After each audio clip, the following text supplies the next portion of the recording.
Avertissement. Le contenu présenté est favorable à la liberté d'expression.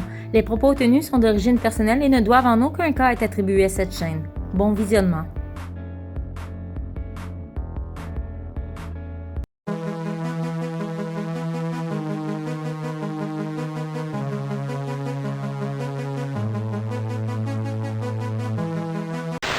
В Сирии. Огромная страна с военными базами, раз. Два. 36 раз при Зеленском только Украина голосовала против Израиля в ООН. Ее герои — это Петлюра, убивший 200 тысяч евреев. Это Шухевич, это эсэсовец, это Бендера. Это Стыцко, который говорил, что всех евреев нужно уничтожить. Ярослав Стыцко. Это Хмельницкий, убивший 300 тысяч евреев. Каждый год в Киеве шел парад СС дивизии Галичина. И наш МИД протестовал против этого. Это мрази.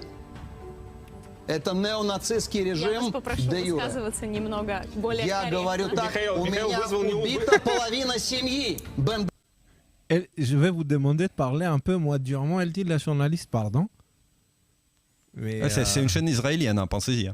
Бендеровцами и петлюровцами в петлюровском погроме. Это герои Украины. Им ставят памятники, улицы называют их. И это не российская пропаганда, а это слова израильского МИДа. Мы много раз говорили, наш посол в Киеве говорил, Бендера не герой, а преступник. В Яд Вашеме, можете посмотреть, написано, нацистский коллаборационист и преступник. Украине нужно раскаять. Да, в Ютьюбе введите. Бендера фашист. Но мы не о прошлом говорим. Мы говорим о настоящем. Я сейчас не оправдываю войну. Я против войны. Я против страдания мирных жизней. Но не надо убийц моего народа и моей семьи героизировать. И не надо ссориться с огромной страной, военные базы которой находятся в Сирии, и которая может по мгновению вот так вот пальцев настроить против нас. И Хизбаллу, и Сирию, и Иорданию, и многих других арабов, и сектор Газа.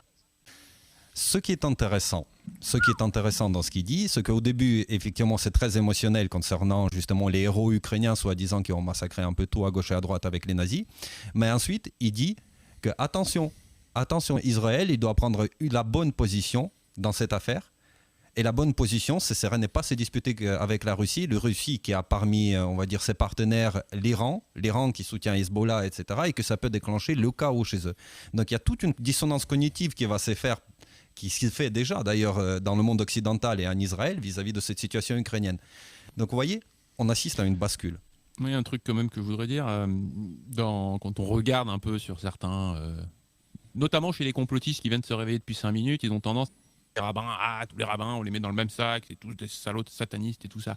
On peut voir que c'est un peu plus comme dans toutes les communautés, voilà. Faut pas juger tous les gens. Mais il n'y a pas tous les rabbins, ça c'est pas la mentalité des décodeurs. Et s'il y a des gens qui nous regardent et qui pensent ça, alors adaptez-vous à la famille parce que nous on juge pas, on fonctionne pas avec des tiroirs.